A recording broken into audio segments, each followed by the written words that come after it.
Easier one and only Lady Joy. If you have not subscribed, go and subscribe and smash the notification bell. Thank you and God bless you. My darling people, today topic, you get one video where Mommy Yore do we be say when in with when Monica go respond to her, so she can't do this video. Say reply Monica, because it can't be like say Monica use Pikin say laugh am, it not good. This life when we not dey use Pikin dey laugh each other. You understand? Mona listen. Ọmọ náà ó yí ọmọ. Yàyà mẹ́wọ́ mẹ́kù ẹ̀ ń wẹ́ wù ya. Tọ́tà agbẹ́nọ̀rí tálí kú, agbẹ́nọ̀rí jẹ́mi kú, agbẹ́nọ̀rí lọ́dún kú, agbẹ́nọ̀rí Switzerland kú. Na abẹ́ gbùwé kù nọ́rọ̀ ò dẹ́rẹ́rẹ́ ba. He said they not they follow this one and play. They not they follow this one and play. He said that person I told I know that goat where they call Louho, where be say they hear the smell. He said na so the person where they talk to so na so he heard the smell. Maniro, akiogi ai. Saya go make yogi mani marebo. Ave thinking back, speaking true, agwiyaku. He said tiki bar and speaking truth. They not they follow them play. Wagumego, agwiyaku. Bege, emani maniro, agwiyaku. Only have a kayoma, or my negoma no manoroku. So see you all later, my people, my people. God bless you. Emani ma aguku. Emani ma maniro. Ave manena. The main people, the quality people who can hear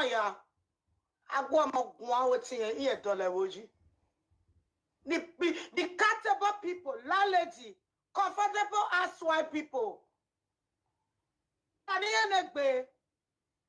No more work but to hear ligi aguyaku.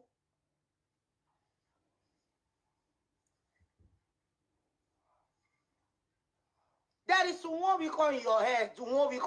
Know what I mean? One week. Where we are. He said there is one in your head. One week. I am a woman there. I have a me na me on even. I do I want to do a big consume me Latia. Even. Salo bois or Saru is sending on me na me. Wait me. I need to clean woman man. I damn it all. My princess is coming. My prince is coming. He said the princess will come very soon and the prince will come very soon. Make them not worry. This Pikin where they take the laugh and so very soon. Now twins God go give am once. Who we are watching pay. Okay, lad, now a cleaning person no do cleaning eh. Hello, bonjour. He said before the Pikin go come, me don't keep cleaning. Person wey go dey do ask girl follow am, me don't keep away for himself. Bonjour, ça va? Oh, master.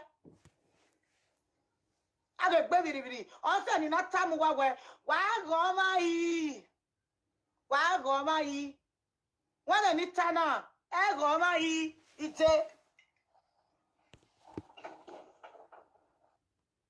my for my matter what baby. Tom me on. I want not take it time. You know when I get low down with me on, only me on, you need Jesus. So, but when you made mistake, that will make the mistake. When you are right, that way you are right.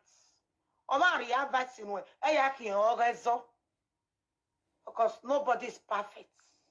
Say if somebody give you advice, maybe you don't use that take on to problem. We beg me no me. I will more bet you, man. It better than more. I'm 90 years. A Joma say 90 years in Meno. theater. Or say 90 years at your salobua, they pray ameno. A Jamimi, I want me, Memuja hospital, na me wa. Direct to hospital, one. So say, doctor, you don't stop him, eh? Well, near more yoga, or near Doctor Gear, any small thing, or we hear by Mukia because a raveno. Or say, that bam or in that time where you got Gelegamo, but you so to not say. Say the time when they pull life for your head, say na him meme Yoyibo. He say he swear put. If you do that kind of thing, because he really take care of the man before the man can't die. See what boy na ya need time. Wamana him ya me. Why so to not say? He said the people wey talk am say na him meme Yoyibo. He said if they not beggar, he said they not go reach that age where the Yoyibo reach. On the room men na ki why he na to today. I so to not say awa. Okay, beba. I'm not here penny me. I'm not saying me revo na. Up to today. He say why him go kill the Oyibo wey help am, wey making dey this country wey him dey so. Wetin you come make her now come meme the Oyibo? Because the people not dey reason something. Eba oge ye. Ogwa ge ye je. Amoge won. Oha reje mi ya jomoto. Yeke gugbe. Yeke mi. He say the Oyibo arrange everything, wait for her before the Oyibo meme. So why you can't kill that kind of good person? Oh. Imo me kan e video ni e ya block e YouTube. E video ni ro. Imo me kan e kena ba meji. Ina mu me kan ina waga gele mi ori mo bo wuwe. E ko me so tunu se. E ori mo bo wuwe. Wa no wi mo gbo e ge so tunu se. Aga gele mi owu tota ye wi share ni ya enwe.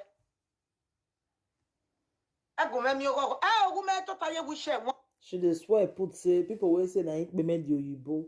If she really get am this side, make he no reach the age wey the Oyibo reach. But if he not do am, people wey dey put life for him head, make dem not reach the age wey the Oyibo reach too.